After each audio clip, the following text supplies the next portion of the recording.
All right, YouTube. I want to make a quick review of this Ryobi stick vac. This is the non-HP version, so this is a straight brushed motor. I got it literally yesterday, so I've used it basically 24 hours, and I want to give you my first impressions. This thing was, I bought it factory blemished from Direct Tools Outlet. And at the current, the price that I paid was $100 plus shipping, which is $15 plus tax. All told, this thing was about 120 bucks and change, and some change. Call it 120. It came with the vacuum itself, which you can see with the attachment wand and then the head on the bottom, the motorized head. It came with one battery, the 4 amp normal battery, and the charger. So 120 bucks for that, and because it's a factory blemished. Here's what I know so far from using it literally one day. My home is a combination of area rug, some hardwood, some tile, some rugs, and then some carpeting. So it's really a great mix. We also have cats. We have 3 of them. So there's different size cat hair, litter, stuff like that. I vacuum my home basically every 2 days. And I use a combination of an old Kenmore, an older Dyson, and a robotic vacuum. I sort of mix them up, okay? And the reason I do that is because I have allergies to the cat dander, and I've realized that vacuuming helps a lot. So the point is, there is cat fur, but it's not ridiculous amounts. Now, I just emptied the container, and I'm going to tell you real quick what I think. So the good thing, here, let's hit the positive. The positives, very easy to use, very lightweight. I love the way it starts, right? Put your foot on it. Give it a spin here.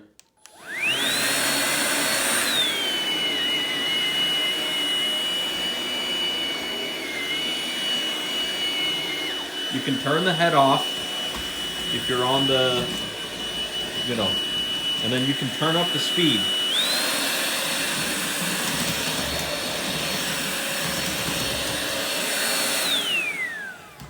Okay, so obviously I'm not just going to show you me vacuuming the house.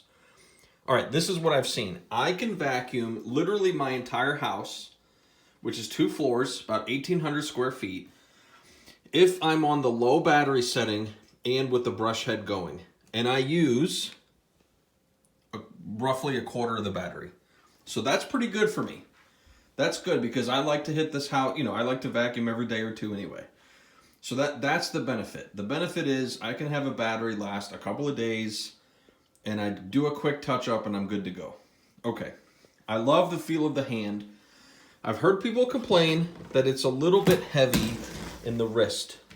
And that is true because the weight is here where your hand is, and there's no weight down there. So you are kind of holding this weight. Maybe, for someone who's a bit older, or maybe a smaller person, they would struggle. I could see how that would be a little bit of a hassle. However, for me, it's not too bad. I suppose you could also put in a 2 amp hour battery. That would help reduce the weight. Okay, so that's good things. Plenty of power for what it is, plenty of runtime. Like I said, I use it on low speed. All right, in fact, there's our kitty right there. So let me tell you about the negatives. Negative number 1 is when I have to empty this thing, you take it off of here, and I'm going to show you how it looks here. So you take it off of here, and then you go to your trash can, and you open this lid. So you open this lid, and what happens is the stuff doesn't fall out. You have to kind of stick your hands up in there. Sorry, I'm moving the phone. You have to stick your hands up in there to get the goo out, okay? I don't like that.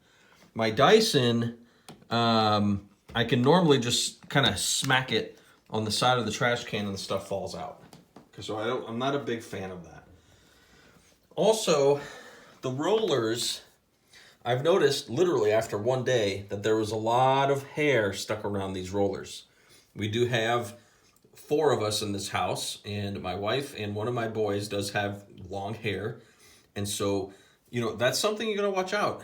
I think I've heard a lot of people having problems with their rollers freezing up, and that's probably because hair got in the bearing. So you gotta check this probably once a week, something like that. Those are the 2 complaints I have so far. I thought about returning this thing. I wasn't sure, you know, because I just wasn't sure. However, for me and my use case, I think I'm going to hold on to it because I like having the availability to just pick it up and vacuum. You know, I'm going to show you the Dyson that we have. Excuse the mess here. This is the Dyson we have. It's actually an older one. We've had it a long, long time, and I love it. Does a great job. It's the DC50. Does a great job. In fact, there's some things broken on it. And I still use it because I believe it does a better job than the Ryobi, but I'm less likely to grab it because I gotta finagle with the cord. So, you know, I'm lazy, right? Like everybody else. So I think the use case, at least for my house, is that this little guy is going to do a great job for a couple of years in the main house. I do expect to have trouble with that roller. I fully expect that. And so if and when that happens, he'll either be, you know, have a replacement roller or head or potentially downgraded to something else.